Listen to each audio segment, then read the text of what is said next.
Isa po ito sa mga kwentong nais ko ring ibahagi sa inyo dito sa Sindak Short Stories, Sir Red. Isa rin po talaga ako sa mga na-addict sa Tong Its noong mga kabataan ko, lalong-lalo na nung buhay pa yung mga bakla kong kabarkada.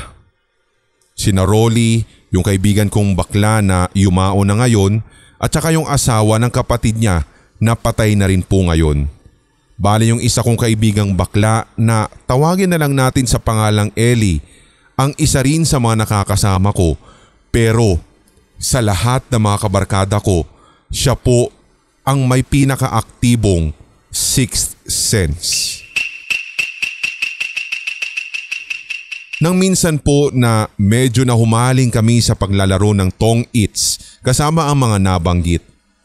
Ewan ko ba kung bakit biglang nagyaya ng uwian si Ellie.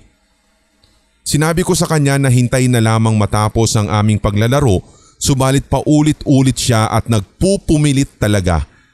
Sinasabi niya na umuwi na daw kami dahil baka mamaya ay kung ano pa ang mangyari sa amin.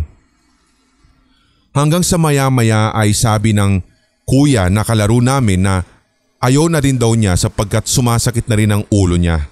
So dahil doon, nabigyan ng passes si Ellie para ako ay umoo sa kanyang pinagpupumilit kanina.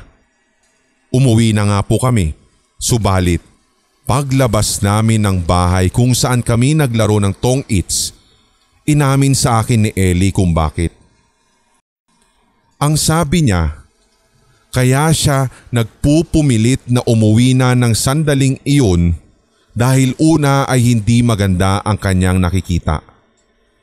Ayon sa kanya, habang nagtutong its daw kami,